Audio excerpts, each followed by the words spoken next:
युद्ध नहीं जिनके जीवन में वो भी बड़े अभागे होंगे। युद्ध नहीं जिनके जीवन में वो भी बड़े अभागे होंगे। या तो प्रण को तोड़ा होगा या फिर रन से भागे होंगे।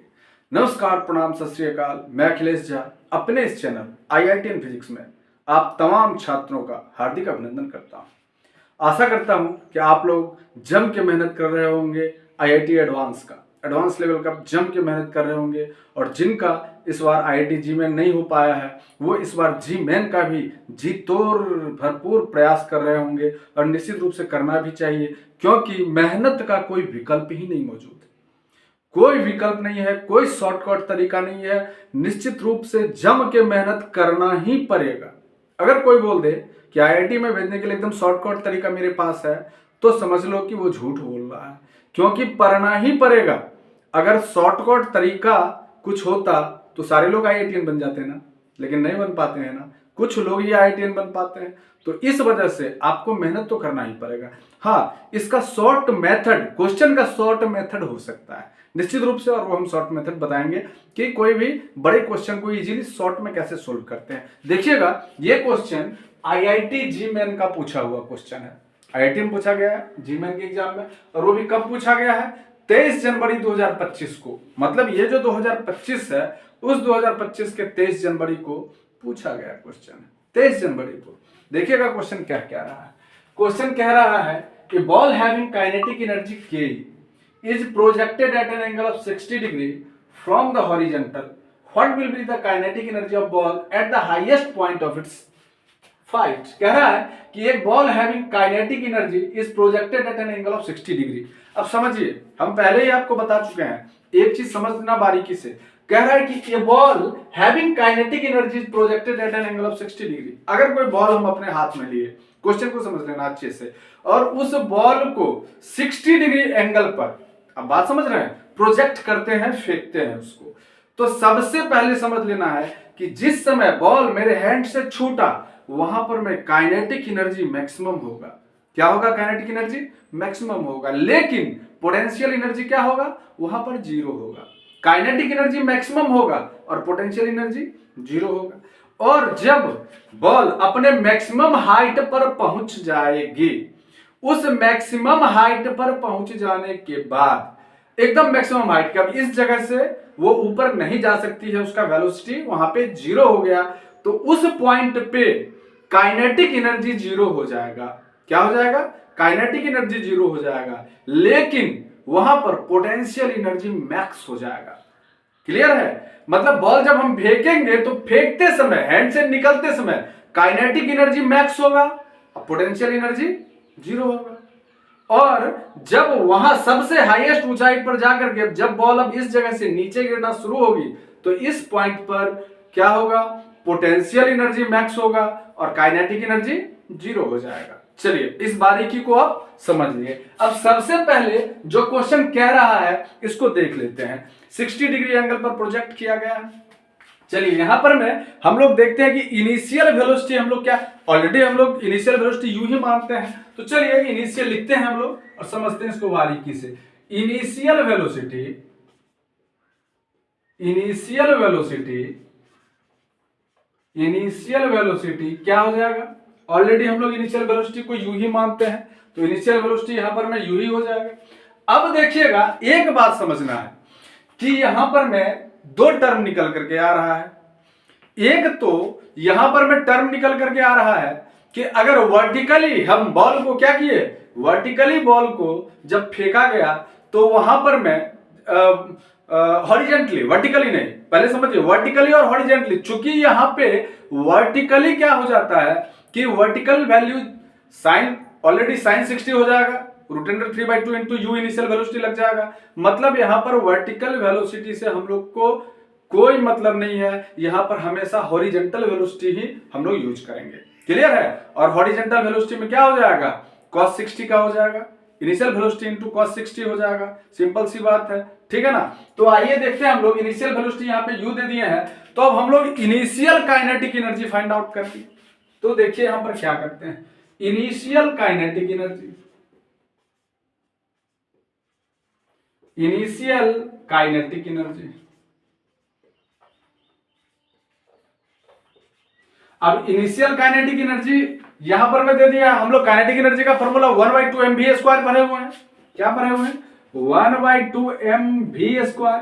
चूंकि यहां पर इनिशियल की बात कर रहा है, इसलिए वेलोसिटी v की जगह हम लोग किसका यूज करेंगे? u का इस्तेमाल करेंगे, mu² कर देंगे। काइनेटिक एनर्जी क्या हो गया? Initial kinetic energy 1/2 mu²। Clear है? ये काइनेटिक एनर्जी यहां पर में हो गया। अच्छा, अब क्या हो जाएगा? अब हम लोग देखते हैं कि स्पीड एट हाईएस्ट पॉइंट, सबसे हाईएस्ट पॉइंट पे स्पीड क्या होगा। तो आइए हम लोग निकालते हैं। स्पीड दिख रहा है ना? Speed at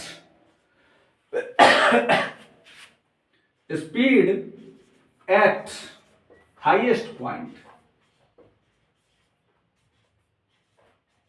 speed at highest point मतलब क्या हो जाएगा? स्पीड एट हाईएस्ट पॉइंट कितना हो जाएगा? Initial velocity into cos theta. बात समझ रहे हैं? हम लोग वर्टिकल को यहां पे इग्नोर कर दिए और हम लोग किसको ले लिए हैं? हॉरिजॉन्टल को लिए। तो यहां पर क्या हो जाएगा? u cos 60। ठीक है, अगर हम लोग u cos थीटा हो जाएगा।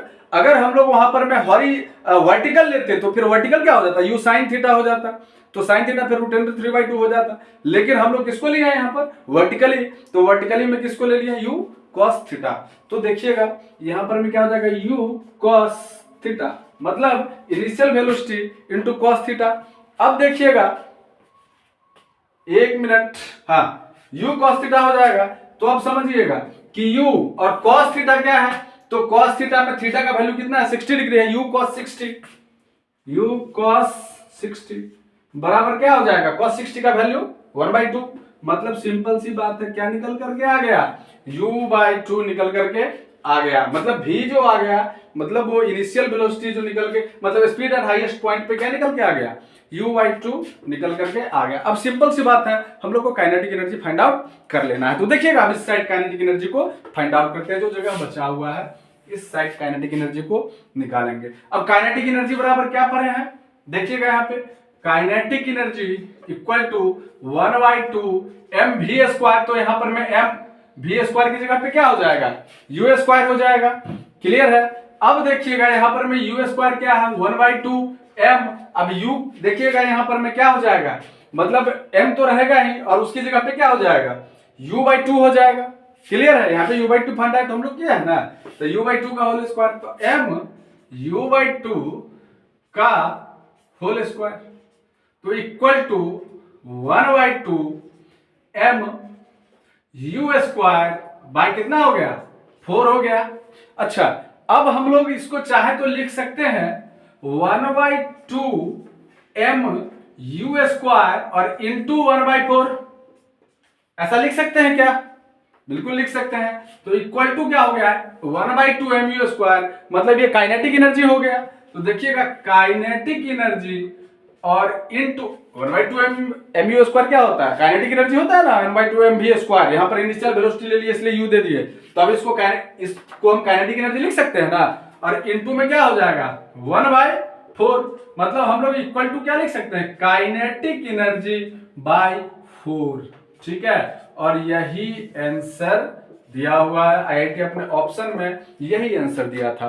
तो देखिएगा और इसको बारीकी से समझिएगा क्वेश्चन क्या कह रहा है, और इस क्वेश्चन में कहीं कोई दिक्कत है तो हमें निश्चित रूप से बताइए। क्योंकि एक बात समझिए बारीकी से कि सबसे पहले बोला कि a ball having kinetic energy is projected at an angle 60 degree. बोला कि एक बॉल है, उसको हम हॉरिजेंटली, हमेशा याद रखिएगा वर्टिकली बात नहीं कर रहा, हॉरिजेंटली 60 डिग्री पे क्या कर दिए? प्रोजेक्ट कर दिए। 60 डिग्री के एंगल पे फेंक दिए उसको। तो कहता है at an angle of 60 degree from the horizontal what will be the kinetic energy of ball at the highest point of its height. कि जब वो सबसे हाईएस्ट पॉइंट पर अपने हाइट पर पहुंचेगा तो कह रहा है कि what will be the kinetic energy ball at the highest point of the, कि आखिर वहां पर में काइनेटिक एनर्जी क्या हो जाएगा, उस पॉइंट पर काइनेटिक एनर्जी क्या हो जाएगा। क्लियर है? तो हम आपको समझा दिए सबसे पहले कि ऑलरेडी इनिशियल वेलोसिटी यहां पर दिया ही हुआ है u। अच्छा, फिर इनिशियल काइनेटिक एनर्जी 1/2 mv² दिया ही हुआ है। हम बताए थे कि v को, इस v को हम लोग क्या कर सकते हैं? इनिशियल, चूंकि 1/2 mv² है और इनिशियल की बात कर रहा है, ये तो फार्मूला हो गया।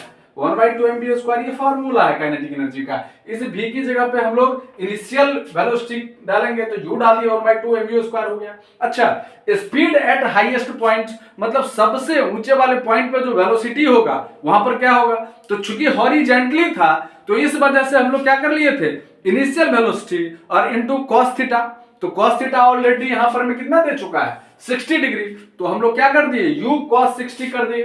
तो जैसे ही u cos थीटा की है, यहां पर देखिएगा u cos थीटा, तो हम लोग थीटा की जगह पे किसका वैल्यू दे दिए u cos 60 का, और cos 60 मतलब cos 60 का वैल्यू 1/2 होता है, तो हम लोग यहाँ पर डायरेक्ट क्या कर दिए u/2 कर दिए। यहां तक कोई दिक्कत नहीं होगी। अब देखिएगा चूंकि यहां पर मैं वैल्यू वेलोसिटी v निकल गया, नहीं 1/2 mv² का व्यू निकल गया, तो अब काइनेटिक एनर्जी जो हाईएस्ट पॉइंट पर होगा, जो क्वेश्चन में बोल रहा है कि what will be the kinetic energy of ball at the highest point of it's fight, तो यहां पर काइनेटिक एनर्जी बराबर 1/2 mv², तो वह v की जगह पे u दे दिए। अब देखिएगा 1/2 m, और यहां पर हम लोग वेलोसिटी क्या निकाले थे, u/2 निकाले थे, उस u/2 को डाल दिए, 1/2 m हो गया, u²/4 हो गया, 1/2 mu²/4 हो गया। अब इसको हम क्या कर दिए कि 4 को अलग कर दिए और 1/2 mu² को एक साइड कर लिए। हम जानते हैं कि 1/2 mu² बराबर क्या होता है, काइनेटिक एनर्जी होता है।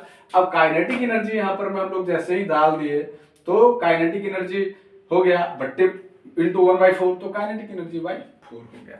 चलिए इसका आप स्क्रीनशॉट ले सकते हैं। देखिएगा ये आईआईटी बढ़िया क्वेश्चन डाला था, मतलब कि बहुत डिफिकल्ट नहीं माना जाएगा लेकिन अच्छा क्वेश्चन माना जाएगा। तो एक बात मान के चलना है कि आईआईटी हर हमेशा जी मेन में, एडवांस में तो डिफिकल्ट क्वेश्चन देती ही है, जी मेन में हर हमेशा बहुत डिफिकल्ट क्वेश्चन नहीं देती है। उसके पीछे का कॉज समझ लीजिए। उसके पीछे का कॉज होता है कि जी मेन के स्कोर से बहुत सारे इंजीनियरिंग कॉलेजों में एडमिशन होता है। जैसे कि छोटा मोटा जितना भी इंजीनियरिंग कॉलेज है सब जी मेन के स्कोर से ही हो जाता है, तो जी मेन का क्वेश्चन इसी लेवल का आएगा ही, बहुत डिफिकल्ट नहीं आएगा। हाँ, अगर फिर और आईआईटी को भी पता है कि इस जी मेन से हम अपने यहाँ तो एडमिशन लेने वाले हैं नहीं, फिर हम इसमें एडवांस लेंगे, तो इस वजह से वो क्वेश्चन का लेवल थोड़ा सा इसमें कम रखती है। इसके पीछे देखिएगा अक्सर स्टूडेंट इसमें हाईएस्ट मार्क्स ले आते हैं, इसके पीछे का केवल ये वजह होता है कि क्वेश्चन का लेवल जो होता है उस लेवल का होता नहीं, और जो अच्छे बच्चे होते हैं तो वो एडवांस में भी बहुत बेहतरीन स्कोर कर लेते हैं। जो आईआईटी का एडवांस पेपर होता है उसमें भी बहुत बढ़िया स्कोर कर लेते हैं। तो ये कोई बात नहीं है, लेकिन निश्चित रूप से जी मेन में क्वेश्चन का लेवल थोड़ा सा कम रहता है। तो आप इसी को जी मेन का लेवल समझ करके और एकदम से मतलब कि अरे एकदम इजी आता है, ये भूल ना कीजिएगा। अगर आपको आईआईटी में जाना है तो निश्चित रूप से आप जम के मेहनत करिए, क्योंकि केवल जी मेन नहीं, आपको एडवांस भी क्वालिफाई करना है। चलिए, ढेर सारी शुभकामनाओं के साथ फिर मिलते हैं अगली वीडियो में। तब तक के लिए जय हिंद, जय भारत।